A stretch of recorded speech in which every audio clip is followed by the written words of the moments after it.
The नेक्रोनोमिकॉन। नेक्रोनोमिकॉन एक ऐसी खौफनाक किताब है जिसके बारे में दावा किया जाता है कि यह किताब मुर्दों को ज़िंदा करने की ताकत रखती है। और अगर इस किताब के उन्वान का तर्जुमा किया जाए तो वो ये बनता है कि मरे हुए लोगों के मालिक की तस्वीर। और ये किताब इंसानी जिल्द में जकड़े होने के तौर पे बयान की जाती है।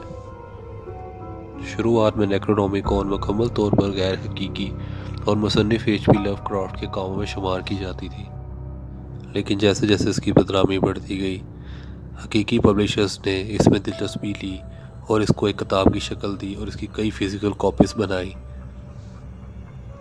ये किताब मुख्तलिफ़ अशकाल और वर्जन में दस्तयाब है। किताब के इस तबी वर्जन में मोहब्बत के जादू के बहुत से इशारे हैं और इसकी अफसानवी मखलूक चठूलों की नुमायाँ खसूसियात हैं। इस किताब ने दुनिया में सबसे ज़्यादा परेशान कुन और भयानक प्रिंट शुदा कामों में से एक के तौर पर शोहरत पैदा की। यहाँ तक कि इस किताब ने अपनी पॉप कल्चर पर भी शनाख्त बनाई और हॉलीवुड की मूवी इवल डेड में भी नुमाया नजर आई। दी ऑर्फन स्टोरी। ये कहानी एक हिस्पानवी के बारे में है जो अपनी किस्मत को आज़माने जनूबी अमेरिका का रुख करता है हिस्पानवी सल्तनत की तरफ। इस किताब को 1608 और 1615 के दरमियान में मार्टिन डी लियोन ने लिखा, एक राहब जिसने अपनी मुक़द्दस मन्नत को तोड़ा था। इस नावल के बारे में जो बात काबिल ज़िक्र है वो ये है कि ये हकीकत में 2018 में शाया नहीं हुआ था। ये तकरीबन कई मुख्तलिफ मौक़ों पर शाया हुआ, लेकिन अशातें हर बार गिरती रहीं क्योंकि इसमें शामिल अफराद पुरस्रार हालात में मरते रहे।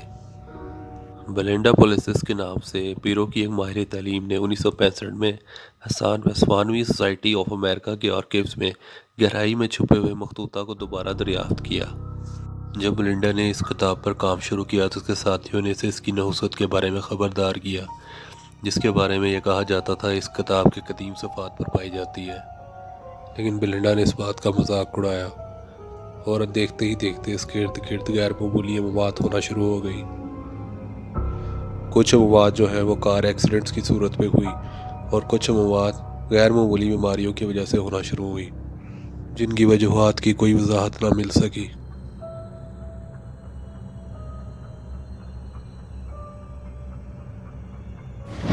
The book of Abraham.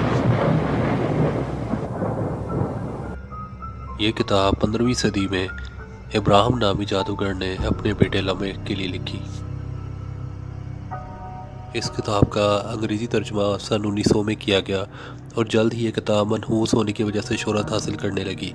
Ibrahim जादूगर का मानना है कि हर शख्स के पास उसके अपने ज़ाती और मुनफरिद शयातीन होते हैं। उस जादूगर का ये भी कहना था कि लोग इस किताब का इस्तेमाल करते हुए ऐसे तरीके सीख सकते हैं जिनके ज़रिए वो अपने ज़ाती शयातीन को काबू में ला सकते हैं। इसके बाद वो जादुई अल्फाज जो इस किताब में दिए गए हैं उनको इस्तेमाल करके मफहूकुल फितरत कारनामे अंजाम देना सीख सकते हैं। लेकिन इस किताब का एक मनफी पहलू भी है। इस किताब के बारे में ख्याल किया जाता है कि जिसके पास भी एक कॉपी होगी इस किताब की, वो किसी और दुनिया की बदरूहों का शिकार हो जाएगा।